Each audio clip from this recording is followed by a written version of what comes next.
నమస్తే, welcome to hash tag you. నేను మీ రాజేష్. కేంద్రంలోని బీజేపీ ప్రభుత్వం ఇప్పుడు ఒక దేశం ఒక ఎన్నికల నినాదాన్ని మొదటి టర్మ్లో ఎత్తుకుంది. కానీ ఇప్పుడు వాస్తవానికి వన్ నేషన్ వన్ ఎలక్షన్ దిశగా అడుగులు వేస్తుంది. అంటే 2014 ఎన్నికల మేనిఫెస్టోలో కూడా జమిలీ ఎన్నికలు నిర్వహించే నిర్ణయాన్ని కూడా పొందుపరిచింది. కానీ ప్రధాని నరేంద్ర మోదీ ఈ విధానాన్ని మొదటి నుంచి సమర్థిస్తూ వస్తున్నారు. ఈ నేపథ్యంలో కేంద్రంలో బీజేపీ మూడోసారి వరుసగా అధికారాన్ని చేపట్టిన తర్వాత జమిలీ ఎన్నికలపై కీలక నిర్ణయం తీసుకుంది ఎన్డీఏ ప్రభుత్వం. మరి జమిలీ ఎన్నికలు, దానికి సంబంధించినటువంటి సాధ్యాసాధ్యాలు, నిర్వహణకు ఎదురయ్యే అడ్డంకులు, పరిష్కారాలపై సమగ్ర నివేదిక ఇవ్వడానికి మాజీ రాష్ట్రపతి రామ్నాథ్ కోవింద్ సారథ్యంలో ఒక హైపవర్ కమిటీ వేసింది. ఈ కమిటీ పూర్తి స్థాయిలో అధ్యయనం చేసి రాజకీయ పార్టీలతో చర్చలు జరిపి ఒపీనియన్స్ సేకరించిన తర్వాత కేంద్ర ప్రభుత్వానికి రిపోర్ట్ కూడా అందజేసింది. కొన్ని సూచనలు చేసింది, కొంత పాజిటివ్ రిపోర్ట్ ఇచ్చింది.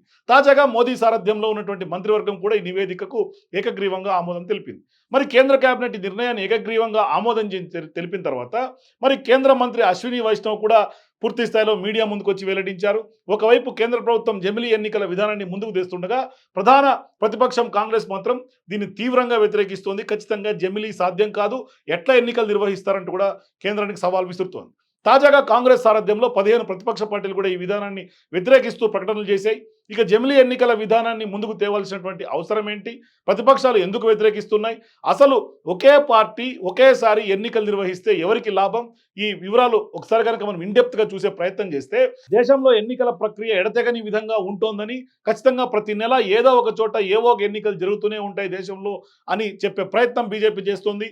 అంటే ప్రతి సంవత్సరంలో కనీసం 3-4 రాష్ట్రాల్లో అసెంబ్లీ ఎన్నికలు జరుగుతాయి, స్థానిక ఎన్నికలు మరోసారి జరుగుతాయి, ఇక ఉప ఎన్నికలు, రాజ్యసభ ఎన్నికలు, ఎమ్మెల్సీ ఎన్నికలు, ఇలా ఎన్నో ఎన్నికలు జరుగుతూనే ఉంటాయి. సో ఈ ఎన్నికల కోసం ప్రత్యేకంగా అధికారులకు విధులు నిర్వహించడం, మరోవైపు నిధులు ఖర్చు పెట్టుకోవటం, భద్రతా సిబ్బందిని ఉపయోగించుకోవటం, పాలనా సమయాన్ని వెచ్చించడం, ఈ ఎన్నికల కోసం రాజకీయ పార్టీలు కూడా కొంత సమయాన్ని, నిధుల్ని వెచ్చించడం, ఈ ఎన్నికల కోసం తరచూ ఎన్నికల కోడ్ విధించడం వల్ల అభివృద్ధి కార్యక్రమాలకి దేశమంతా ఆటంకం ఏర్పడుతోంది అనేది ఇవాళ బీజేపీ యొక్క వాదన. వీటన్నిటికీ విరుగుడుగానే జమిలీ ఎన్నికలు నిర్వహించాలని కూడా కేంద్రం భావిస్తోంది. తద్వారా సమయాన్ని, నిధులను ఆదా చేసుకోవచ్చని భద్రతా బలగాలు అట్లాగే అధికారులకు సంబంధించినటువంటి ప్రత్యేక విధులు వేసి అడ్మినిస్ట్రేటివ్ అవసరమైనటువంటి భారాన్ని తగ్గించుకోవచ్చని కూడా ఇవాళ కేంద్రం వాదిస్తోంది. వాస్తవానికి ఏకకాలంలో దేశంలోని అన్ని అసెంబ్లీలు, లోక్సభ స్థానాలకు ఎన్నికలు నిర్వహిస్తే అందుకు అవసరమయ్యే ఈవీఎంలు మొదలు భద్రతా బలగాలు, అధికారుల సంఖ్య గణనీయంగా ఉంటుంది. ఇందుకు ఇంకా ఎక్కువ మొత్తంలోనే ఖర్చు పెట్టాల్సి ఉంటుందని కూడా నిపుణులందరూ కూడా అభిప్రాయపడుతున్నారు. మరి ప్రాంతీయ పార్టీలు తరచూ జరిగే ఎన్నికల కోసం ప్రచారానికి కానీ నిధుల కోసం ఇబ్బందులు పడతాయని, కాబట్టి జమిలీ ఎన్నికలు వాటికి కొంత కలిసి వస్తాయని కూడా కొందరు మేధావులు చెప్తున్నటువంటి మాట. కానీ జమిలీ ఎన్నికల్లో ప్రాంతీయ పార్టీలు అత్యధికంగా వనరులుండే జాతీయ పార్టీలతో కొంత తలపడాల్సినటువంటి రావడం ఒక పెద్ద మైనస్గా చెప్పుకోవచ్చు. అంటే అన్ని ఎన్నికలు ముగిశాక మళ్ళీ 5 ఏళ్ల వరకు రాజకీయ నాయకులు కొంత బేఫిగర్గా ఉంటారని, దగ్గరలో ఎన్నికలు ఉన్నాయంటే వారు ఖచ్చితంగా వాళ్ళకు సంబంధించినటువంటి ముఖ్య నాయకులు కొంత బాధ్యతగా మెలుగుతారని సాధారణ ప్రజల యొక్క అభిప్రాయం కూడా ఒక రకంగా చెప్పుకోవచ్చు. కానీ ప్రతిపక్షాలు ఎందుకు తీవ్రంగా వ్యతిరేకిస్తున్నాయని మాత్రం ఒక క్వశ్చన్. అంటే జమిలీ ఎన్నికలు సాధ్యం కావని కాంగ్రెస్ చెప్తోంది. ప్రజాస్వామ్యంలో ఎప్పుడు అవసరమైతే అప్పుడు ఎన్నికలు నిర్వహించే స్వేచ్ఛ ఉండాలని మల్లికార్జున ఖర్గే అంటున్నారు. ఈ విధానం ప్రజాస్వామ్యాన్ని, మన దేశంలో ఉన్నటువంటి సమాఖ్య స్ఫూర్తిని కూడా దారుణంగా దెబ్బతీస్తుందంటూ కూడా అసదుద్దీన్ ఓవైసీ వివరించారు.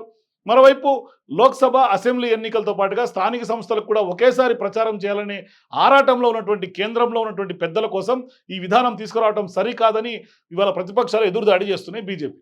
మరి ఈ విధానాన్ని అమలు చేయడానికి ముందుగా రాజ్యాంగపరమైనటువంటి అడ్డంకులు తొలగించాల్సినటువంటి అవసరం ఉంది. అన్ని రాష్ట్రాలకు సంబంధించినటువంటి అసెంబ్లీ ఎన్నికలు ఒకేసారి నిర్వహించేలా కొన్నిటిని రద్దు చేయడమో, పొడిగించడమో చేయాల్సి ఉంటుంది. అనేక శీతోష్ణ స్థితులు, అట్లాగే నైసర్గిక స్వరూపం, సంస్కృతి, సాంప్రదాయాలు, మతాలు, వేషభాషలు వేరుగా ఉంటాయి మన దేశంలో. బహుళత్వం, వైవిధ్యం గల ఉన్నటువంటి మన దేశాన్ని అందుకు ఉపఖండం అని కూడా పిలుచుకుంటారు. దేశాన్నంతా కూడా ఒకే ఘాటిన కట్టడాన్ని కూడా అందుకే ప్రజాస్వామికవాదులందరూ కూడా ఇవాళ వ్యతిరేకిస్తారు. అంటే ఒకే నిర్ణయం అన్ని రాష్ట్రాలకు ఒకే రూపంలో అమలు చేయడం కూడా చాలా కష్టంగా ఉంటుంది. కానీ బీజేపీ ఆలోచనలు చాలా వరకు దేశాన్ని యునైటెడ్గా ఒకే తలగా భావించడం కూడా మనం అర్థం చేసుకోవచ్చు. అంటే ప్రాంతీయ పార్టీల ముప్పును దృష్టిలో పెట్టుకుంటే ఖచ్చితంగా వాస్తవానికి బీజేపీకి అది అవసరం కూడా. అందుకే దేశవ్యాప్తంగా లేదా మెజారిటీ ప్రజలపై ప్రభావం చూపే అంశాలను ఇవాళ బీజేపీ తన ఎజెండాగా మార్చుకుంటుంది.